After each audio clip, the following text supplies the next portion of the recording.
Welcome to my Sacred Revenge channel, where betrayal isn't just exposed, it's answered. When I turned 65, I planned a party for my entire family. No one showed up. That very same day, my daughter-in-law posted pictures of everyone enjoying themselves on a cruise. I simply smiled, a tight, thin smile that hid a storm brewing within me. When they finally returned, I handed her a DNA test and watched the color drain from her face. It was time for the truth to come out. Before I begin telling you my story, let me know in the comments where you're listening from, and if you'd like to share your own story, feel free to write to us. I had dedicated 3 weeks to meticulously planning my 65th birthday celebration. 3 weeks spent selecting the perfect menu, meticulously arranging fresh flowers in the dining room, and personally calling each family member to confirm their attendance. I even bought a new dress for the occasion, a lovely navy blue frock, adorned with tiny pearl buttons, the kind my late husband, Arthur, always said made me look elegant.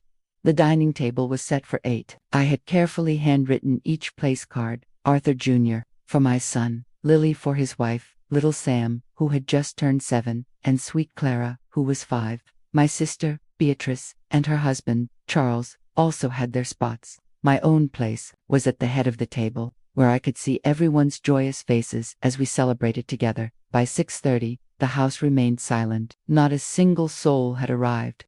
I checked my phone thrice, a creeping doubt settling in, wondering if I had somehow misremembered the time. But there it was, clear as day in my calendar. Birthday dinner, 6 p.m. I had even sent reminders to everyone. Just 2 days prior, at 7 o'clock, I called Arthur Jr. His phone went straight to voicemail. Then, I tried Lily's phone, the same result. Even Beatrice didn't answer, which was highly unusual. She always picked up on the second ring. I stood in my dining room, staring at the untouched plates. The candles I had lit an hour earlier had already burned down to mere stumps. The delicious pot roast was growing cold in the oven, and the beautiful chocolate cake I had spent all morning baking sat perfectly intact and uncut on the kitchen counter. Perhaps there was traffic, I reasoned, trying to quell the rising panic. Maybe something unexpected had come up at the last minute. These things happen, I told myself, even as my chest felt impossibly tight and my hands wouldn't stop shaking. By 8 o'clock, the truth was undeniable. They weren't coming. I sank heavily into my chair, my gaze fixed on the empty seats surrounding me. This wasn't just tardiness. This was something else entirely. The silence in my house felt different. Not peaceful, but hollow, as if the very walls were holding their breath. It was then that I made the mistake of checking social media. There, at the very top of my feed, was a photograph that made my blood run cold. Lily, radiant in a flowing white sundress, her arm around Arthur Jr., who was grinning wider than I had seen him in months. Behind them, the deep blue of the ocean stretched endlessly. The caption read, "Living our best life on the Mediterranean. So grateful for this amazing family getaway." I scrolled down, finding more photos: Sam and Clara building sandcastles on a pristine beach, Beatrice and Charles sharing cocktails at what looked like an elegant ship's bar. Everyone was there, everyone except me. The timestamp indicated the photos had been posted just an hour ago, while I sat there, waiting for them. They were thousands of miles away, toasting with champagne and laughing at some sunset dinner on a cruise ship. I felt something crack inside my chest, not break, but crack, like ice on a lake when the temperature drops too quickly. They had planned this, all of them. Lily had organized a family vacation that deliberately excluded me, scheduled it for my birthday, and somehow convinced everyone to go along with it. Even Beatrice, my own sister, who had helped me pick out decorations for this party just last week. I stared at that photo until my eyes burned. Lily's smile looked particularly bright, almost triumphant. She was standing exactly where I should have been, at the center of my family, surrounded by the people who were supposed to love me most. My phone buzzed. A text from Arthur Jr. "Sorry, Mom. Forgot to mention we'd be out of town this week. Lily booked a surprise trip. Happy birthday, though. Forgot to mention." As if a Mediterranean cruise was something you just casually forgot to tell your mother about. As if booking it on my birthday was pure coincidence. I set the phone down carefully, afraid I might throw it against the wall if I held it any longer. The roast was definitely cold now. I walked to the kitchen and turned off the oven, my movements mechanical and strange. I felt like I was watching myself from outside my body, Observing this sad woman in her navy blue dress, cleaning up the dinner no one came to eat, I wrapped the cake in plastic and put it in the refrigerator. I blew out what remained of the candles. I started loading the good china back into the cabinet, each plate clicking against the others with a sound that seemed too loud in the quiet house. Lily had won something tonight, though I wasn't entirely sure what game we had been playing. All I knew was that for the first time in my 65 years, I felt truly invisible, not just overlooked or forgotten, but erased. As I turned off the dining room lights, I caught my reflection in the dark window. I looked smaller somehow, diminished. The woman staring back at me had spent decades being the family peacekeeper, the one who smoothed over arguments and remembered everyone's birthdays and anniversaries. The one who always put family first, and they had all chosen to spend my birthday pretending I didn't exist.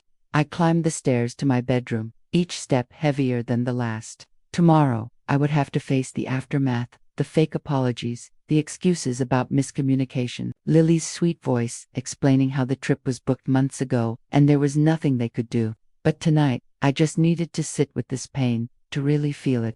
Because something told me this wasn't just about a missed birthday party. This was about something much bigger and much more deliberate than I had ever imagined. I didn't sleep that night. Instead, I lay in bed staring at the ceiling, my mind cycling through every family gathering from the past 5 years. My birthday, which wasn't just forgotten, it was deliberately sabotaged. And as the hours crept by, other memories started surfacing, each one more unsettling than the last. Sam's 4th birthday party. I had been so excited to see him blow out his candles, but when I arrived at the venue, Lily met me at the door with that apologetic smile she had perfected. "Oh, Eleanor, didn't Arthur Jr. tell you? We had to move the party to tomorrow. A little emergency came up." But I could hear children laughing. Inside, could see balloons through the window. When I called Arthur Jr. later, he seemed genuinely confused. "Tomorrow? No, Mom, the party's definitely today." Lily must have mixed up the dates. Clara's first day of kindergarten. I had asked Lily thrice what time they were dropping her off so I could be there with my camera. "Oh, we're doing it super early," she had said. "Like 7 a.m., probably too early for you." When I showed up anyway, the teacher told me Clara had been there since the normal time, 8:30. I had missed her walking into her classroom, missed her nervous little wave goodbye to Arthur Jr. Last Christmas, Lily had called me 2 days before, her voice tight with false concern. "Eleanor, I hate to do this, but Arthur Jr. has been feeling really overwhelmed with work stress. He asked if we could keep Christmas dinner small this year, just immediate family." I had spent Christmas alone, reheating leftovers and watching old movies. Later, I found out from Beatrice that they had had a huge celebration. She had seen the photos on social media. 20 people, including Arthur Jr.'s college friends and several neighbors, everyone except me. Each memory felt like a puzzle piece clicking into place, forming a picture I had been too blind to see. This wasn't a pattern of miscommunication or innocent scheduling conflicts. This was systematic, calculated. I got up and made coffee as the sun rose, my hands still trembling from exhaustion, and something else, a growing sense of dread. I pulled out my phone and started scrolling through Lily's social media posts from the past year, really looking at them for the first time. There she was, at Sam's school play, sitting in the front row next to Arthur Jr. I had asked about that play specifically, and she had told me it was cancelled due to a flu outbreak. There she was at Clara's dance recital, the one Lily said was just a practice session, nothing special. Photo after photo of family moments I had been excluded from, each one tagged with captions about precious family memories and blessed to have these people in my life. The cruelest part was how natural it all looked. Lily's arm around Arthur Jr., the children clustered close to their parents, everyone smiling like they belonged together, like they were complete without me.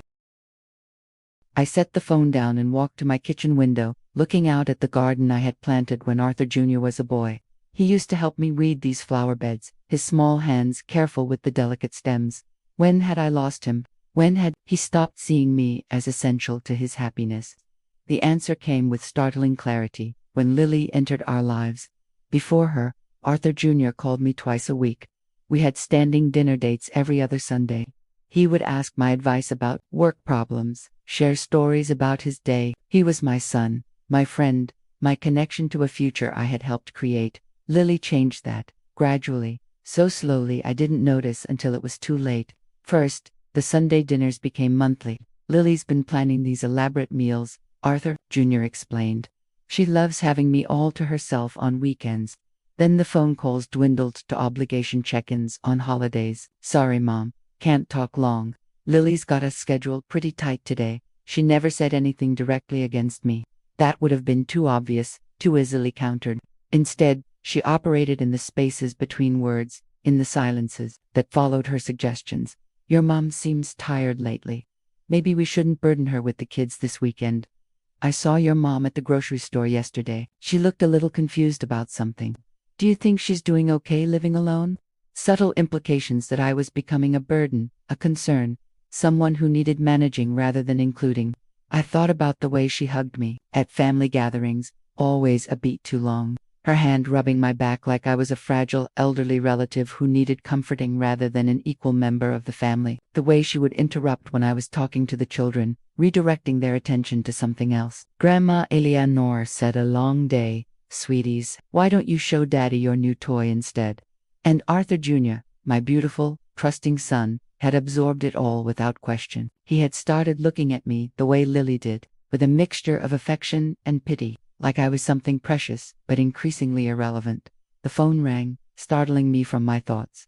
Arthur Jr.'s name flashed on the screen. Hi, Mom. His voice was cheerful, relaxed in a way that made my chest ache. Just wanted to call and say happy belated birthday. Sorry we missed it, but this trip has been incredible. Lily really outdid herself with the planning. I gripped the phone tighter. Yes, I saw the photos. Oh good, Lily's been posting like crazy. The kids are having such a blast. Sam learned to snorkel yesterday, and Clara made friends with this little girl from Boston. You would have loved seeing them, but I thought, because from where I sat, it seemed like no one had even noticed I wasn't there. The trip was very last minute, I said carefully. I know, right? Lily found this amazing deal and just went for it. She's always been spontaneous like that. One of the things I love about her, spontaneous, that's what he called deliberately booking a cruise on his mother's birthday. Arthur Jr., I started, then stopped. What could I say? That his wife was manipulating him. That she had spent years systematically excluding me from his life. He would think I was jealous, bitter, unable to accept that he had grown up and moved on. Maybe I was all those things, but I was also right. Everything okay, Mom? You sound off. I closed my eyes, feeling the weight of all those lost moments, all those times I had been edited out of my own family story. I'm fine, sweetheart. Just tired. Well, get some rest. We'll be back next week, and I promise we'll plan something special to make up for missing your birthday. Another promise from Arthur Jr. that Lily would find a way to break. After I hung up, I sat in my kitchen for a long time, watching the light change as morning moved toward afternoon. I thought about the years ahead. More birthdays spent alone. More grandchildren's milestones missed. More family photos where my absence was so complete it was like I had never existed at all. For the first time since my husband died 8 years ago, I felt truly orphaned, not by death this time, but by something arguably worse, by the deliberate, methodical erasure of my place in the only family I had left. But as the anger built in my chest, hot and bright, I realized something else. I wasn't going to disappear quietly. If Lily wanted to play games, she had picked the wrong opponent. I had raised Arthur Jr. when his father left us. I had worked 2 jobs to put him through college, sacrificed my own dreams to ensure he had every opportunity. I had earned my place in this family, and I wasn't giving it up without a fight. I just needed to figure out what I was really fighting against. I set the phone down and walked to my kitchen window, looking out at the garden I had planted when Arthur Jr. was a boy. He used to help me weed these flower beds, his small hands careful with the delicate stems. When had I lost him? When had he stopped seeing me as essential to his happiness? The answer came with startling clarity when Lily entered our lives. Before her, Arthur Jr. called me twice a week. We had standing dinner dates every other Sunday. He would ask my advice about work problems, share stories about his day. He was my son, my friend, my connection to a future I had helped create. Lily changed that, gradually, so slowly I didn't notice until it was too late. First, the Sunday dinners became monthly. Lily's been planning these elaborate meals, Arthur Jr. explained. She loves having me all to herself on weekends. Then the phone calls dwindled to obligation check-ins on holidays. Sorry, Mom, can't talk long. Lily's got us scheduled pretty tight today. She never said anything directly against me. That would have been too obvious, too easily countered. Instead, she operated in the spaces between words, in the silences that followed her suggestions. Your mom seems tired lately. Maybe we shouldn't burden her with the kids this weekend. I saw your mom at the grocery store yesterday. She looked a little confused about something. Do you think she's doing okay living alone? Subtle implications that I was becoming a burden, a concern, someone who needed managing rather than including. I thought about the way she hugged me at family gatherings, always a beat too long. Her hand rubbing my back like I was a fragile elderly relative who needed comforting rather than an equal member of the family. The way she would interrupt when I was talking to the children, redirecting their attention to something else. Grandma Eliano, S. Had a long day. Sweeties, why don't you show Daddy your new toy instead? And Arthur Jr., my beautiful, trusting son, had absorbed it all without question. He had started looking at me the way Lily did, with a mixture of affection and pity, like I was something precious but increasingly irrelevant. The phone rang, startling me from my thoughts. Arthur Jr.'s name flashed on the screen. Hi, Mom. His voice was cheerful, relaxed in a way that made my chest ache. Just wanted to call and say happy belated birthday. Sorry we missed it, but this trip has been incredible.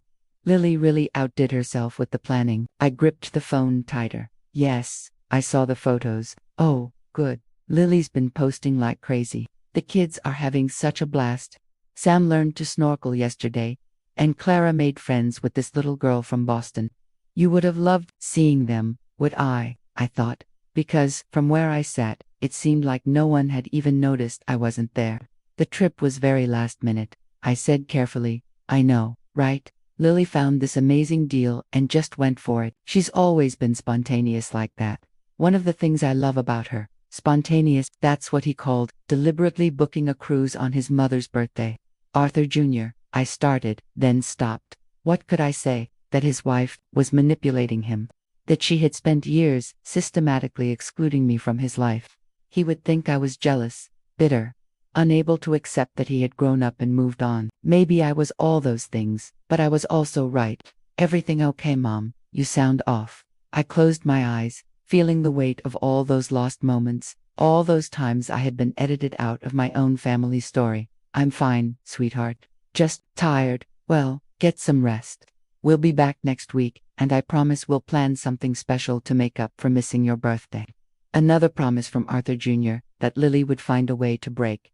After I hung up, I sat in my kitchen for a long time, watching the light change as morning moved toward afternoon. I thought about the years ahead. More birthdays spent alone. More grandchildren's milestones missed. More family photos where my absence was so complete it was like I had never existed at all. For the first time since my husband died 8 years ago, I felt truly orphaned, not by death this time, but by something arguably worse, by the deliberate, methodical erasure of my place in the only family I had left. But as the anger built in my chest, hot and bright, I realized something else. I wasn't going to disappear quietly. If Lily wanted to play games, she had picked the wrong opponent. I had raised Arthur Jr. when his father left us.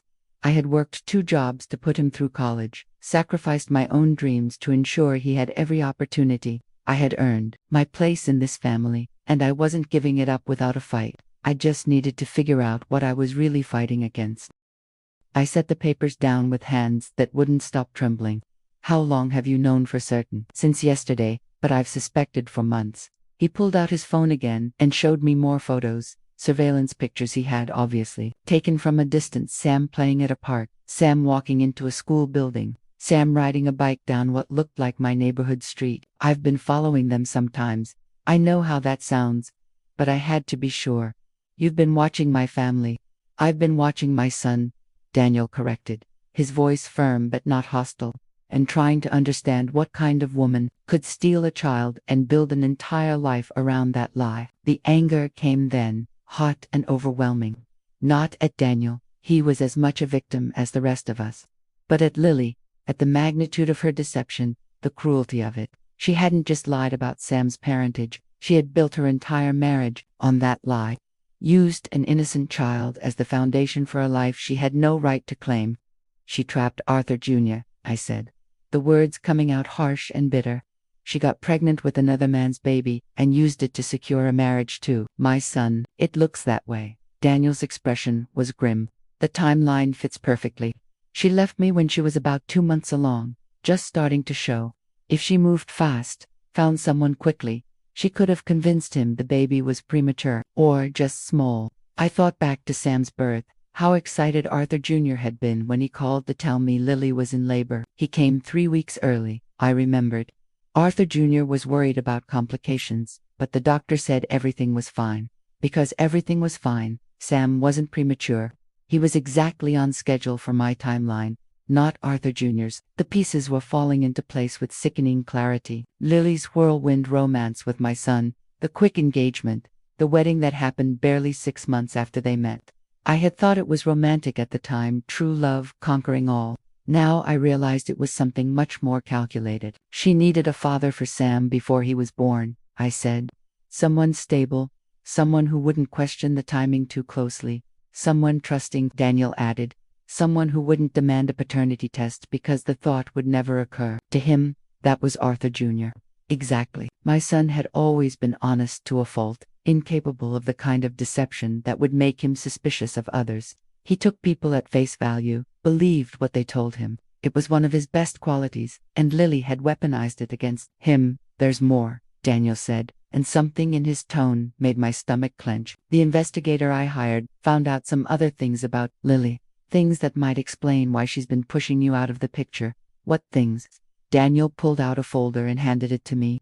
Inside were photographs, documents, what looked like copies of official records. Her real name is Margaret Winters. She's 34, not 31 like she told your son. She grew up in foster care, aged out of the system at 18. No family, no real connections anywhere. I studied a photograph that looked like it came from a high school yearbook. The face was definitely Lily, but younger, harder somehow. Her hair was different, darker, and there was something in her eyes that I had never seen in the woman who married my son, a kind of desperate hunger. She's been married before, Daniel continued, twice. Once to a man named Robert Kim in Nevada, once to someone called James Fletcher in Oregon. Both marriages ended in divorce within 2 years, both times with her getting significant alimony settlements. She's done this before, I whispered. The pattern's always the same.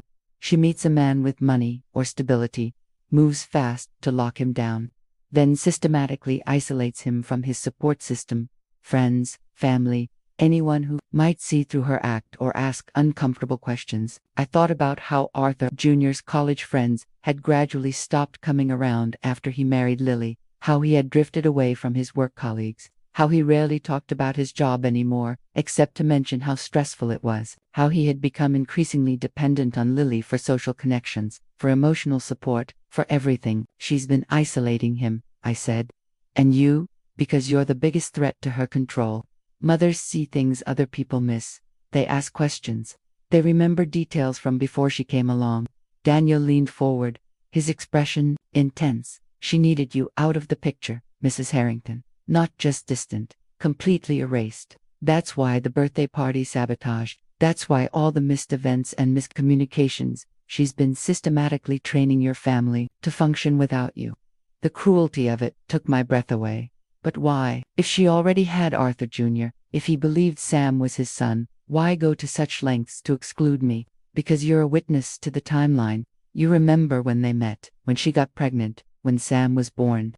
If you'd ever started asking questions, comparing dates, you might have figured out the truth. Daniel's voice was quiet but certain. She needed you to become irrelevant before you became dangerous. I stood up abruptly, pacing to the window where I could see the street where Sam had learned to ride his bike. The little boy I had cheered for, bandaged his scraped knees, celebrated every milestone with. He was still the same child, still sweet and funny and bright, but everything about his place in our family was a lie. What about Clara? I asked, dreading the answer. As far as I can tell, Clara really is Arthur Jr.'s daughter, born 2 years after Sam, during a time when Lily and your son were definitely together. But Mrs. Harrington, Daniel hesitated. What Clara's birth might have been calculated, 2. A way to make sure Arthur Jr. never questioned Sam's parentage. If Lily could give him a biological child, he'd be less likely to doubt that Sam was his, too. And it would cement their relationship even further. I felt sick. Everything about my son's marriage, his family, his life for the past 7 years had been orchestrated by a woman who saw him not as a person to love, but as a resource to exploit, and she had used children, innocent children, as tools in her manipulation. Sam doesn't know, does he? I asked. Of course not. He's 7 years old. As far as he's concerned, Arthur Jr. is his father, and always has been. And Clara, she doesn't know either. She just thinks she has a big brother who looks different from her. Kids don't question these things, but adults did, or they should. And I was starting to understand why Lily had worked so hard to make me irrelevant. A grandmother who spent time with her grandchildren, who was really present in their lives, might eventually notice that Sam looked nothing like his supposed father, might start asking questions about family resemblances, about genetic traits that didn't add up. Daniel, I said slowly, why did you decide to tell me this now? You could have just demanded a paternity test, gone through the courts, tried to get custody. Why involve me? He was quiet for a long moment, staring at his hands. Because I realized something when I saw those cruise photos. Lily isn't just destroying my relationship with my son, she's destroying yours, too. And if we don't stop her, she's going to keep doing it to other people. What do you mean? She's already starting to pull back from Arthur Jr.'s friends, from his work colleagues, making him more and more dependent on her for everything. And she's teaching the kids to see him as the only parent who really matters. Sam barely talks about you anymore when I've watched them at the park. It's like she's erasing you from his memory. The truth of that hit me like a physical blow. I thought about how different Sam had become in recent months. How he had stopped running to hug me when I visited, how he had started looking to Lily for permission before talking to me. I thought he was just growing up, becoming more independent, but maybe it was something else entirely. She's going to discard Arthur Jr. eventually, Daniel continued, just like she discarded me. Just like she discarded her previous husbands. But first, she's going to make sure he has nothing left except her and the kids. No friends, no family, no support system. When she's ready to move on, he'll be completely alone. I closed my eyes, seeing my son's future stretched out before him, isolated, abandoned, probably broke if Lily was as calculating as she appeared to be, and the children caught in the middle of it all, used as pawns in a game they didn't even know they were playing. What do you want me to do? I asked. Daniel stood up, gathering his papers and photos. I want you to help me save our family, both of us. Because that's what we are, Mrs. Harrington. Family. You're Sam's grandmother, in every way that matters, even if we don't share DNA. And I'm not going to let Lily destroy that just because she's afraid of the truth. He handed me a business card with his contact information. Think about it, but don't think too long. They'll be back from their cruise in a few days. And when they are, Lily's going to be watching for any sign that you're becoming a problem again. If we're going to act, it has to be soon. After Daniel left, I sat in my living room holding the DNA results and staring at that business card. Outside, the afternoon was fading into evening, and the house felt quieter than ever. But for the first time in months, the silence didn't feel empty. It felt like the calm before a storm, because Lily Evans, or Margaret Winters, or whatever her real name was, had made a critical mistake. She had thought she could erase me completely, make me irrelevant to my own family's story, but I wasn't gone yet. And now that I knew what she really was, I wasn't going anywhere. I called Arthur Jr. 3 days after the family returned from their cruise. My voice was steady, practiced. I had rehearsed this conversation a dozen times in my head. Hi, sweetheart. I was wondering if we could all get together for dinner this weekend. I have something important I'd like to discuss with you and Lily. There was a pause on the other end. Is everything okay, Mom? You sound serious. Everything's fine. I just think it's time we had a real family conversation about us, about the future. I've been doing some thinking while you were away. Another pause, longer this time. I could hear Lily's voice in the background, though I couldn't make out the words. When Arthur Jr. came back on the line, his tone was more cautious. Lily wants to know what kind of conversation. She's concerned that you might be upset about the cruise timing. Of course, she was concerned. Lily's instincts were sharp. She could probably sense that something had shifted, even through the phone. Tell Lily I'm not upset about anything. I just think it's important for families to communicate openly, don't you? Saturday evening would be perfect. I'll cook. Let me check with Lily and get back to you. The fact that my 30-year-old son needed to check with his wife about having dinner with his mother would have been laughable if it weren't so heartbreaking. But I kept my voice light. Of course, let me know. He called back 2 hours later. Saturday works. 6 o'clock. Perfect. I'm looking forward to seeing everyone. That was Thursday. I spent Friday preparing for what I knew would be the most important conversation of my life. Daniel and I had met twice more since his first visit, planning carefully how to present the truth in a way that would protect Sam while exposing Lily's deception. The DNA results were safely tucked in a manila folder on my kitchen counter. Along with copies of the documents, Daniel's investigator had found Margaret Winters's real identity, her previous marriages, the timeline that proved Sam couldn't be Arthur Jr.'s biological son. Everything we needed to strip away the lies Lily had built her life on. I made Arthur Jr.'s favorite meal, pot roast with garlic mashed potatoes and the green beans he had loved since childhood. If this was going to be the last family dinner we ever shared, I wanted it to be memorable, for the right reasons, at least. Initially, Saturday evening arrived, gray and drizzly. Typical October weather. I set the dining room table with my good china, the same dishes I had planned to use for my birthday celebration 2 weeks ago. The irony wasn't lost on me. They arrived precisely at 6. Lily was wearing a flowing, cream-colored dress that made her look younger, more innocent. Her hair was perfectly styled, her makeup flawless. She looked like the picture of a devoted wife and mother, someone incapable of deception. Sam bounded through the door first, all 7-year-old energy and excitement. "Grandma Eleanor, I learned to swim on the cruise. Want to see me do the doggy paddle?" My heart clenched as I hugged him, knowing what I was about to reveal would change everything for this innocent child. "Maybe after dinner, sweetheart. Go wash your hands." Clara followed more quietly, clutching a small doll with tangled hair. At 5, she was more reserved than her brother, more cautious around me since Lily had started discouraging their affection. But she still let me kiss her forehead before following Sam to the bathroom. Arthur Jr. hugged me warmly, and for a moment, I could pretend this was just a normal family dinner. "Something smells incredible, Mom. I've missed your cooking." "You look tired," I observed. He did. There were new lines around his eyes, and he had lost weight. "Work's been brutal lately. The mergers got everyone stressed." He glanced at Lily, who was examining my living room like she was cataloging potential problems. "But Lily keeps telling me I need to find a better work-life balance." "Stress is so bad for your health," Lily said, appearing beside us with that practiced smile. "I keep encouraging Arthur Jr. to consider early retirement.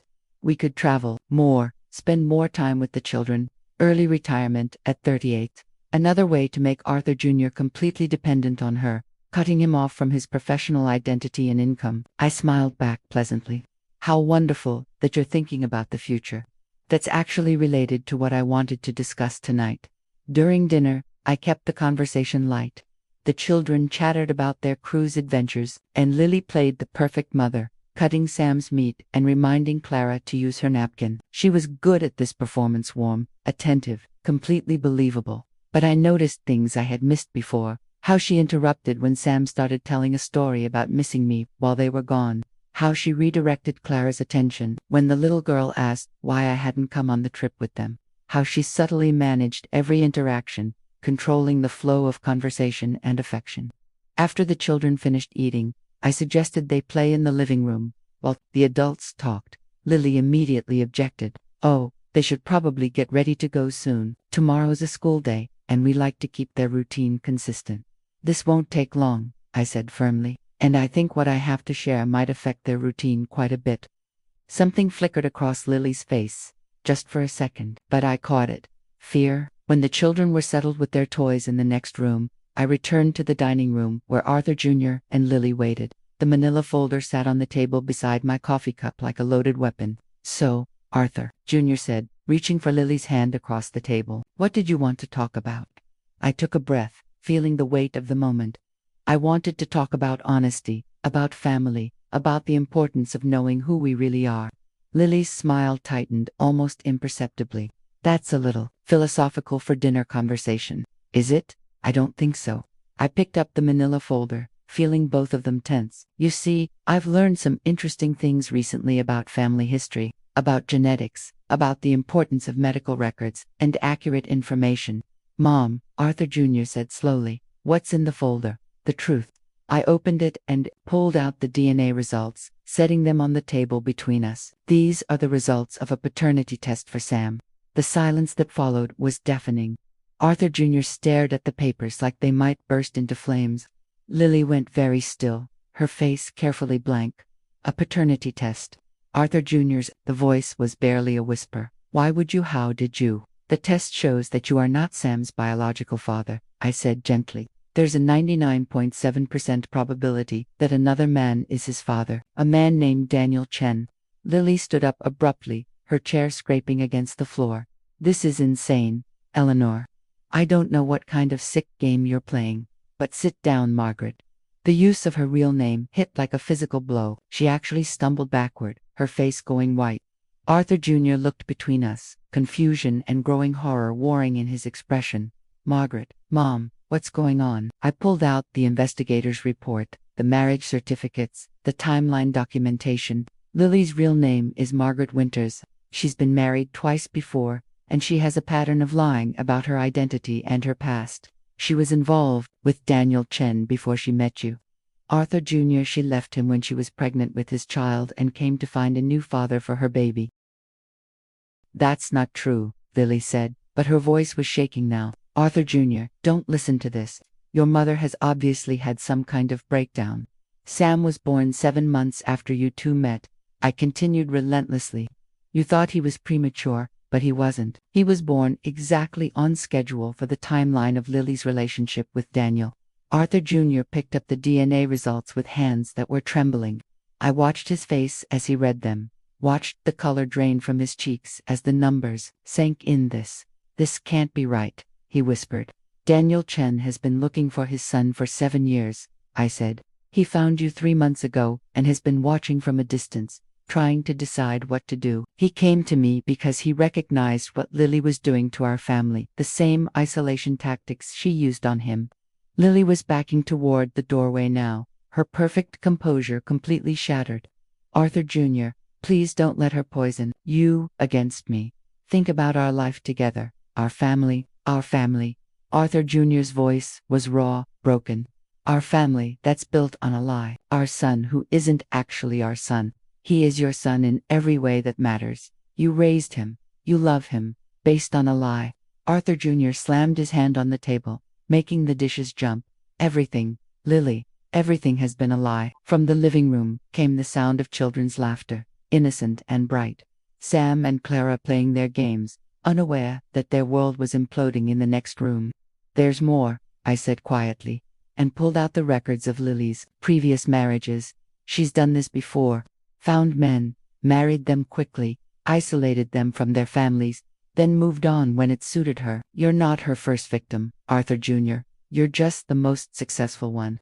Arthur Jr. stared at the documents, his breathing shallow and fast. The cruise, he said suddenly. Your birthday. That wasn't a coincidence, was it? Lily said nothing, but her silence was answer enough. You planned it deliberately. You made sure Mom would be alone on her birthday while we were all together having fun without her. You wanted to hurt her. I wanted to protect our family. Lily started. From what? From my mother. From the woman who raised me and loved me, and would never hurt anyone. From someone who would eventually figure out the truth, I said softly. That's what this has all been about. Arthur Jr., the missed events, the last-minute changes.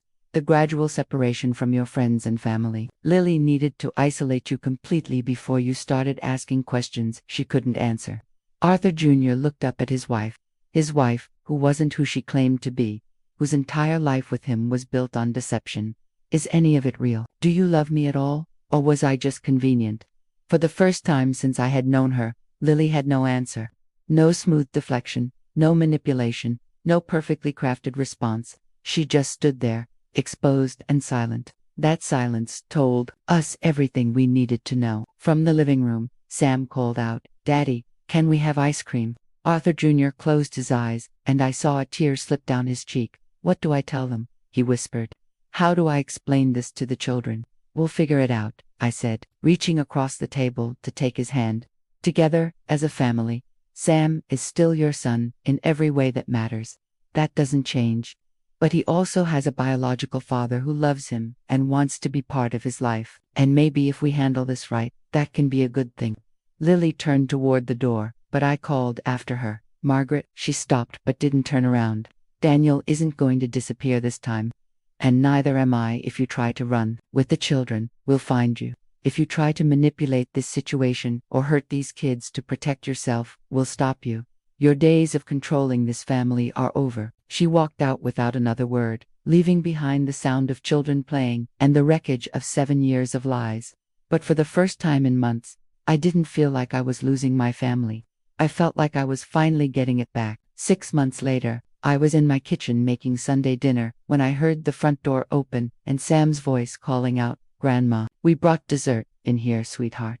I called back, smiling as I heard the thunder of small feet running toward me.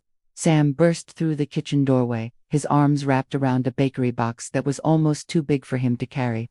Behind him came Clara, more careful with her steps, carrying a small bouquet of daisies. "These are for you," she said shyly, holding out the flowers. "Daddy said yellow is your favorite color." I knelt down to accept the bouquet, pulling her into a hug that she no longer hesitated to return. "They're perfect, sweetheart. Thank you." Arthur Jr. appeared in the doorway, looking healthier than he had in years. The weight he had lost during those final months with Lily had returned, and the stress lines around his eyes had softened. Behind him stood Daniel, still somewhat tentative in family gatherings, but gradually finding his place in our complicated new dynamic. "Something smells incredible," Arthur Jr. said, kissing my cheek. "Is that your famous apple pie?" "Sam specifically requested it," I said, ruffling the little boy's hair. "Along with mashed potatoes and that chicken recipe you used to love, the one with the herbs." Sam's eyes lit up. "Yes, that's my favorite, too, just like Daddy's." The easy way he called both Arthur Jr. and Daniel Daddy still took some getting used to. But the children had adapted to their expanded family with the resilience that kids possess. Sam called Arthur Jr. Daddy and Daniel Daddy Dan, while Clara had simply accepted that Sam had two fathers, the same way some of her friends had two houses. Daniel set a bottle of wine on the counter, still moving carefully in what had been Lily's domain. "How can I help?" "You can set the table," I said. "The good china is in the dining room cabinet." It had taken months to reach this point, months of family therapy, careful conversations with the children, and legal proceedings that finally ended with Lily's voluntary relinquishment of custody in exchange for avoiding prosecution for fraud. She had disappeared again, just as she had from Daniel's life 7 years ago, but this time, she had left the children behind. The transition hadn't been easy. Sam had been confused and heartbroken by his mother's sudden absence. Emma had been clingy and anxious, afraid that more people she loved would disappear. There had been tears, tantrums, and sleepless nights for all of us, but there had also been healing. Arthur Jr. had moved back into the house he had shared with Lily, but everything felt different now. The oppressive atmosphere of secrets and walking on eggshells was gone. Daniel had rented an apartment just 10 minutes away, close enough to be part of daily life, but far enough to give everyone space to adjust. "Grandma," Sam said, tugging on my apron, "can I tell you a secret?" I knelt down to his level. Of course, you can." He cupped his hands around his mouth and whispered, "I'm glad you found Daddy Dan. Now I have the most daddies of anyone in my class." My heart squeezed with love for this resilient little boy who had turned a complicated situation into a source of pride. "I'm glad too, sweetheart. And I'm glad Mommy Lily went away," he added more quietly. "She was always mad about something." It broke my heart that a 7-year-old had been so aware of the tension in his household, but it also reassured me that we had made the right choices. Children knew more than adults gave them credit for, and Sam had sensed his mother's manipulation, even if he couldn't name it. During dinner, the conversation flowed naturally between the adults while the children chattered about school and friends. Daniel told us about Sam's latest soccer game, where he had scored his first goal. Arthur Jr. shared Clara's excitement about starting dance classes. We talked like the family we had become, unconventional, maybe, but real in a way that Lily's carefully orchestrated version had never been. "I got a call from my lawyer yesterday," Arthur Jr. said as we cleared the dinner plates. "The divorce is finally final." "How do you feel about that?" I asked. He was quiet for a moment, watching Sam help Daniel load the dishwasher, relieved mostly, and grateful that it's over without more damage to the kids. Any regrets? About ending the marriage? No. About not seeing the truth sooner? He shrugged. I think I'll always regret that. How much time we lost. How much pain she caused you. Especially. I squeezed his shoulder. You can't blame yourself for trusting someone you loved. That's not a character flaw, Arthur Jr. That's just being human. Daniel joined us at the counter, drying his hands on a dish towel. Has there been any word from her? Nothing, Arthur Jr. said. Her lawyer said she doesn't want any contact with the children. No visitation, no phone calls, nothing. That's probably for the best, I said, though it still amazed me that any mother could walk away so completely from her children. At least this way, the kids can heal without worrying about when she might disrupt their lives again. Later, after the children had fallen asleep watching a movie in the living room, the three adults sat around my kitchen table with coffee and leftover pie. These had become some of my favorite moments, quiet conversations in the evening light. Planning for the future, talking through the challenges of co-parenting in such an unusual situation. I've been thinking about something, Daniel said, stirring sugar into his coffee. About Sam's last name. Arthur Jr. looked up sharply. What about it? He's been Harrington his whole life. That's his identity, his school records, everything. I don't want to change that, but I was wondering. Daniel hesitated, then pushed forward. Would it be okay if I took your name? To officially, Daniel Harrington Chun. So Sam and I would share part of a name, but he'd still be connected to you and your family history. The gesture was so thoughtful, so carefully designed to honor everyone's place in Sam's life, that I felt tears prick my eyes. Arthur Jr. looked stunned. You'd do that? I want Sam to know that families can be complicated without being broken, Daniel said. I want him to understand that loving someone doesn't mean you have to choose sides or pretend other relationships don't matter. Arthur Jr. reached across the table and shook Daniel's hand. I think that's perfect. As the evening wound down and Daniel prepared to take the children to his apartment for their weekly overnight stay, I pulled him aside. Thank you, I said quietly. For what? For saving my family. For having the courage to tell me the truth, when it would have been easier to just disappear again. Daniel was quiet for a moment, watching Sam gather his backpack and favorite stuffed animal. You know what I realized that day I came to your door? I wasn't just losing my son. You were losing your family, too. Lily was taking all of us away from each other piece by piece, but we stopped her. We did.